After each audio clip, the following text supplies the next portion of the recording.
Morning, everybody. Give it a minute to see if anyone logs on here this early, but I feel better anyway. I always have good sleep. Canada's broken. It's why we do what we do. Talked with a lot of the board last night for the CCP, Canadian Constitutionalist Party, and good talks. We're all kind of chatting, going, hey, you know, I got bummed out. It's upsetting. I'm mad about that university, but reality is, for Canada, every academic institute or organization that's ever held anything, generally, I mean, there's been a couple I've been accepted and processed through, but that's being sponsored by another academic professor of law. Other than that, I get tossed every time. And only in Canada have I ever been kicked out of any forum or any academic institution online. And it's pathetic. I just, it's going to be that way. It's always been that way. That's the government. They're never wrong.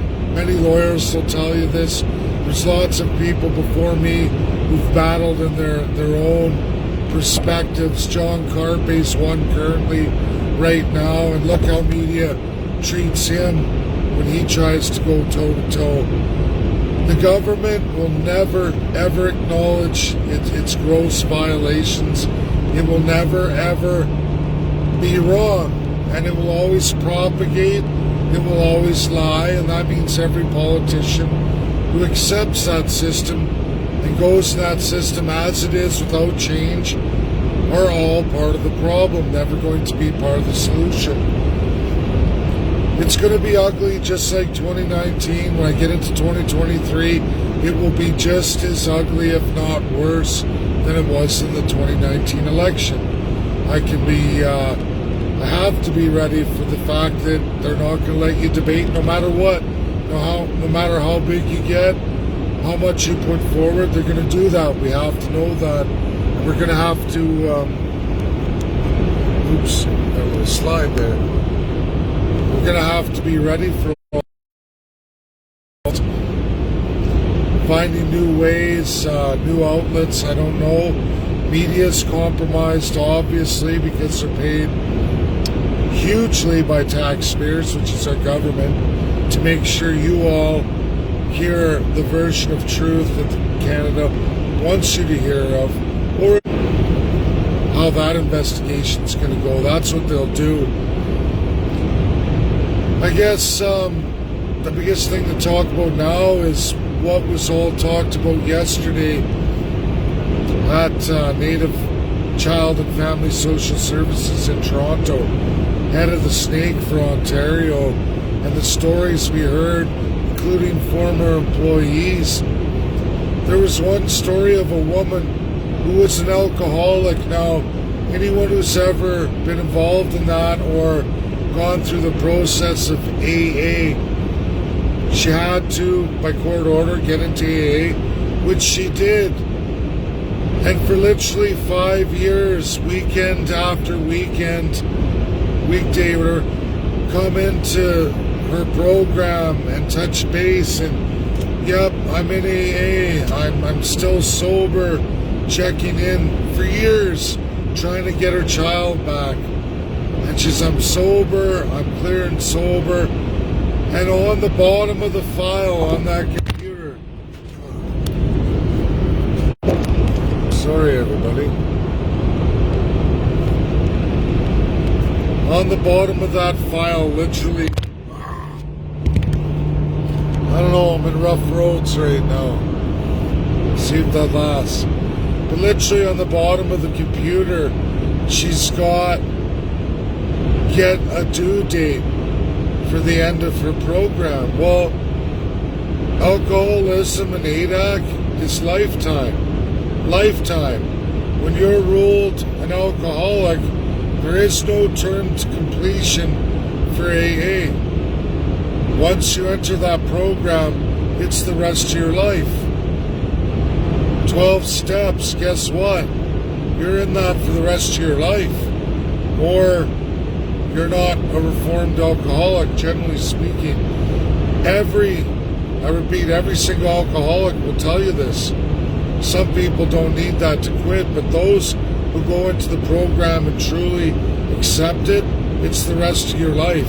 This goes for gambling, drugs. There's all kinds of the 12-step version of programs. And they wanted a due date, and they wouldn't give her child back, even though years of being clean. Now, for the Canadian taxpayer, as bad as that was for that First Nations mother, 5 years, week after week, she went in there. They never once told her that she had to have a completion date, because again, there isn't one. And they were making her do that week after week. The cost to the Canadian taxpayers was over $1.5 million. That was the cost of that file. Never mind how much that child went through in institutions and all kinds of terrible things that happened to that child. And we all looked at that.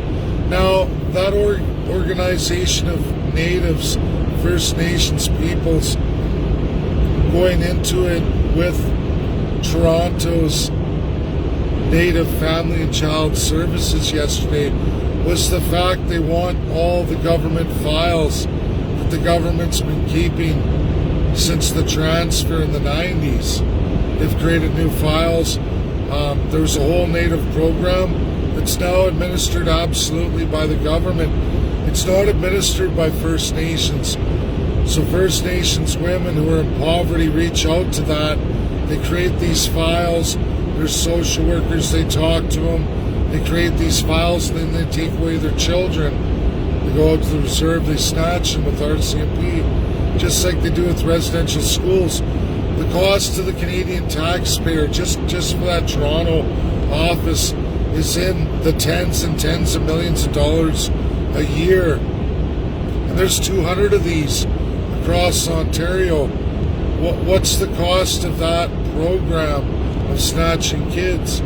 What is it? $1 billion just for the province of Ontario? I mean, I'm going to look into it, and I'm going to find out salaries. These people research the salaries. It's like WCB back in Alberta, 200 and some grand a year salaries. These people are making more than the mayor of Toronto. It's insane. It's totally insane. And the natives of Ontario, the First Nations of Ontario, Métis, they're right. They're right in what they're talking about. And it's insane. Why wouldn't you let a program like that be administered by the First Nations themselves? Why is it a different culture, society, trying to overrule another set of peoples, raise people's children, when their communities, their system, their culture can do that themselves? Makes sense to me. Why force your will? Just like residential schools, why force it? Because the reality is none of those children are coming out other than generally criminals. That's what it leads to 99 times out of 100. So it's an epic failure, an epic, huge waste of tax dollar failure. So why continue to force your will unless your only aim is to continue the genocide and to continue the residential school system and call it something else? That's reality, everybody. That's my video today. I'm sorry I got bummed out yesterday. I have to get used to the fact that Canada is Canada. They are grossly full of propaganda, paid media, and they will suppress any truth or any version of truth forever and always. That's my video. I'm not going to quit. I got frustrated. It was good to talk to the party board. It's been a while. And, everyone said, hey, chin up. It's always been this way. You've been kicked out of all the Canadian stuff. And a lot of them have got to sit through a lot of the world academic stuff. which I never get kicked out of. So what does that tell you? It's always back on Canada. It's always Canada is the problem. And they're going to try and dumb down the mass population. They try to ridicule. They try to assassinate character. That's their go-to. That's what they do. They can never face the horrors that is what is Canada. And still Canada today.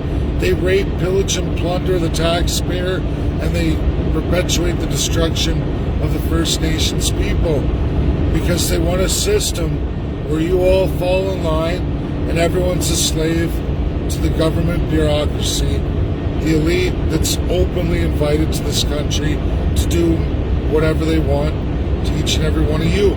They will raise the cost of living, currency will go out of control, and it's sliding, the cost of living sliding, housing's through the roof.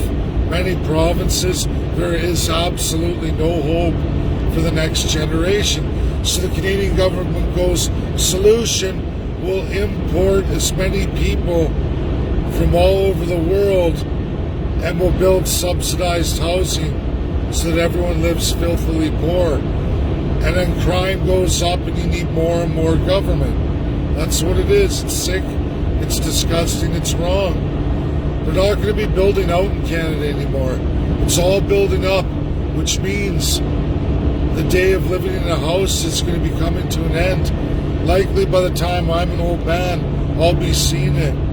Multi-family, single-unit dwellings, that's what it's going to be. It's sick, it's wrong. In a country as vast that should be settled, there's no reason why the amount of resources right here in Canada isn't enough for such a small population. But they're going to force it on you by keeping 4/5 of the country from you and building straight up in the limited, very limited amount of land available to Canadian citizens. It's sick, it's wrong, it's twice as bad as communist China. That is an absolute truth. Thanks everybody. This thing ain't going to stay today. Have a great day. Bye now.